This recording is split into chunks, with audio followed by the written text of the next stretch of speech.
અહીં બનાવવામાં આવતો બાયોકોલ વ્હાઇટ કોલસો જે ઇન્ડસ્ટ્રીઝ, ખેડૂતો અને પર્યાવરણને ઉપયોગમાં આવતો કોલસો છે. ભાવનગર જિલ્લાના મહુવા તાલુકા શહેર નજીક આવેલ આસરાણા ચોકડીથી જેસર તરફ જવાના રોડ પર એમડી બાયો એનર્જી નામની ફેક્ટરી આવેલ છે. આ ફેક્ટરીમાં કપાસની સાઠીના ભૂકામાંથી અને મગફળીના ફોફામાંથી પર્યાવરણને નુકસાન ન પહોંચાડે તેવો કોલસો બનાવવામાં આવે છે. આ બાયોકોલસાના વ્યવસાય સાથે સંકળાયેલા નિલેશભાઈ કલસરિયા દ્વારા જણાવવામાં આવ્યું છે કે તેઓએ બીઈ ઓટોમોબાઈલ એન્જિનિયરિંગ સુધીનો અભ્યાસ કર્યો છે અને તેઓની હાલની ઉંમર વર્ષ 27 વર્ષની છે. તેઓ છેલ્લા 1 વર્ષથી આ વ્યવસાય સાથે જોડાયેલા છે. તેઓને વિચાર આવ્યો હતો કે પર્યાવરણને નુકસાન ન થાય તેવી કોઈક અલગ વસ્તુઓ બનાવી છે, જ્યારે અન્ય 2 ભાગીદાર સાથે મળીને આ બાયોકોલ કોલસાની બનાવવાની 1 વર્ષ પહેલાં શરૂઆત કરી.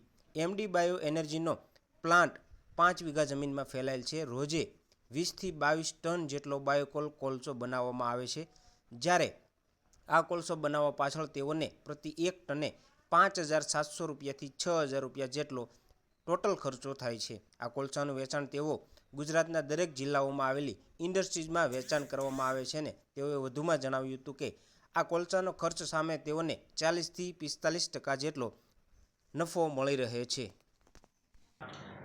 મારી કંપનીનું નામ પ્રથમ તો એમડી બાયો એનર્જી છે. મારું નામ કલસરિયા નિલેશ બીજલભાઈ છે. મારી ઉંમર વર્ષ 27 છે અને મેં બી ઓટોમોબાઈલ એન્જિનિયરિંગ કરેલું છે અને હું સારી એવી માર્કેટિંગની નોકરી કરતો હતો. ત્યારબાદ અમે 3 મિત્રોએ થઈ અને એમડી બાયો એનર્જી નામની કંપનીની સ્થાપના કરી 2023ની અંદર. જે અમારી કંપની છે એ બાયોકોલ બ્રિકેટ્સ બનાવે છે.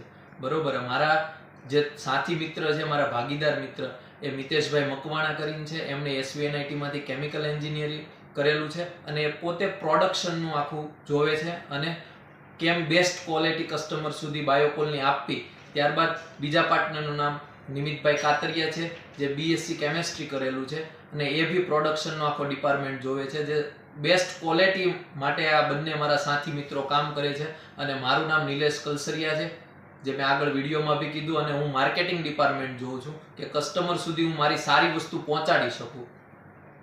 અને મારો આ પ્લાન્ટ છે એ આસરાણા ચોકડીથી જેસર રોડ, મહુવા તાલુકાની અંદર આવેલું છે. જે આસરાણા ચોકડી ત્યાંથી જેસર રોડ ઉપર અમારી એમડી બાયો એનર્જી નામની કંપની આવેલી છે, જે આખો એગ્રીકલ્ચર વેસ્ટ, મતલબ માનો કે સાઠીનો ભૂકો, માંડવીની ફોતરી, બરોબર, જે ખેડૂત લોકો જેને મતલબ સળગાવી દે છે, જેનો યુઝ નથી કરતા, એવી બધી વસ્તુમાંથી અમે એક માઇનોર કેમિકલ પ્રોસેસ કરી અને કોલસો, મતલબ વ્હાઇટ કોલસો, જેને બાયોકોલ કહેવામાં આવે છે, જેને અમે તૈયાર કરીએ છીએ અને બધી ઇન્ડસ્ટ્રીમાં સપ્લાય કરીએ છીએ. બરોબર. સૌપ્રથમ તો અમે આ બધી વસ્તુ, જેમ કે સાઠીનો ભૂકો છે, માંડવીની ફોફી છે, જેને અમે અમારો લેન્ડ છે 5 વીઘા છે, જેની અંદર અમારી ફેક્ટરી છે, એમાં અમે સ્ટોક કરીએ છીએ આ બધી વસ્તુનો.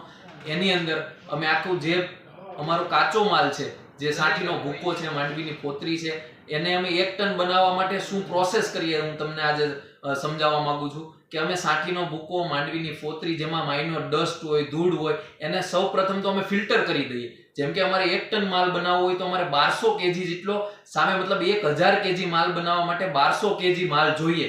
જેમ કે અમે ફિલ્ટર કરીએ એટલે 200 kg જેવું વેસ્ટ જતું રહે.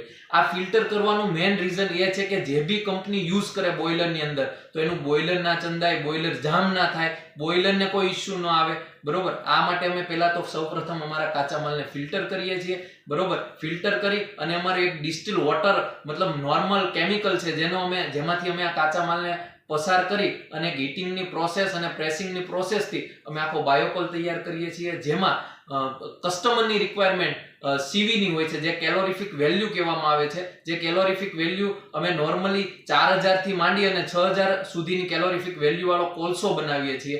બરોબર. જે મતલબ ઇન્ડસ્ટ્રીઝ એરિયા હોય જ્યાં બોઇલરનો યુઝ થતો હોય, જેવી કે rubber industry, paper industry, food industry, બરોબર છે, કેમિકલ ઇન્ડસ્ટ્રી, ફાર્મા ઇન્ડસ્ટ્રીમાં અમારો આ કોલસો યુઝ થાય છે અને સારું એવું એનો અમને રિસ્પોન્સ પણ મળે છે. કેમ કે જે કાળા કોલસા કરતા વધારે ઇફેક્ટિવ અને બેનિફિશિયલ છે. એનું રીઝન એ છે કે કાળા કોલસાની કમ્પેરિઝન હું કરું તો કાળા કોલસાની અંદર મોઇસ્ચર, કાર્બન, મતલબ હેલ્થને ઇશ્યુ થાય, બોઇલરને ઇશ્યુ થાય, એવું ઘણું બધું આવે છે. અને અમારો જે વ્હાઇટ કોલસો છે, જેની અંદર અમે આ બધી કઈ વસ્તુ નથી આવતી અને આ બધી વસ્તુનું ધ્યાન રાખી અને એક સારી એવી લોકો સુધી પહોંચે સારી વસ્તુ અમે પહોંચાડી શકીએ અને જે યુઝ કરવાથી જેને મેન્ટેનન્સ બાબતે ઇન્ડસ્ટ્રીને એક બેનિફિટ મળે એના માટે અમે આ એક બાયોકોલ તૈયાર કર્યો છે, બરોબર, જે અમને સારો એવો રિસ્પોન્સ 1 વર્ષની અંદર મળ્યો છે. મહુવા, સુરત, વડોદરા, અમદાવાદ, ભરૂચ, અંકલેશ્વર, સેલવાસા, વાપી, આ બધી જગ્યાએ અમારો માલ સપ્લાય થાય છે, બરોબર. અને આમાં મેઇન ફાયદો તો ખેડૂતોને છે કે જે વેસ્ટ વસ્તુ એમની હતી, મતલબ જે સાથી સળગાવી દેતા હતા, માંડવીની ફોફી ક્યાંય યુઝમાં નતા લેતા, એ બધી વસ્તુ અમે અહીંયા ખરીદીએ છીએ, જેનો અમે પૈસા અમે ખેડૂતોને પ્રોવાઈડ કરીએ છીએ, જેથી ખેડૂતોની આવક ગવર્મેન્ટની અને મોદી સરકારની ગાઈડલાઈન મુજબ તો ખેડૂતોની આવક પણ આમાંથી બમણી થાય છે, બરોબર છે. જેથી કરી અમને બી ખેડૂતોનો રિસ્પોન્સ સારો મળે છે અને અમે વળતર આપીએ છીએ ખેડૂતોને, અને એમાંથી અમે વેસ્ટમાંથી કંઈ બેસ્ટ બનાવીએ છીએ. જે વસ્તુ અમે બનાવીએ છીએ એ બહુ જ ઇફેક્ટિવ છે અને આવનારું ફ્યુચર, જેમ આપણે પાવરનું સોલારમાંથી હવે પાવર જનરેટ થાય છે, એવી જ રીતે હવે કાળા કોલસાનું રિપ્લેસમેન્ટ બી આ વ્હાઇટ કોલસો એટલે કે બાયોકોલની અંદર થોડાક જ વર્ષોમાં આવી જશે અને આપણે લાવવું જ પડશે, કેમ કે આપણા હેલ્થનું ધ્યાન, આપણા પર્યાવરણનું ધ્યાન, બરોબર, એ આજથી આપણે રાખશું તો આવનારી પેઢી પણ આ વસ્તુનો ખ્યાલ રાખશે અને આવનારી પેઢી માટે પણ બહુ સારું એવું મતલબ હેલ્થ માટે એક શું કહેવાય કે પોઝિટિવિટી ફેલાશે કે ભાઈ ચાલો આવું કંઈક છે કે આપણે કાળા કોલસાની જગ્યાએ યુઝ કરીએ. જે અમારો બાયોકોલ છે અને અમારો જે પ્લાન્ટ છે એ એની ટાઈમ ઓપન છે, કોઈ પણ આવીને જોઈ શકો છો, બરોબર.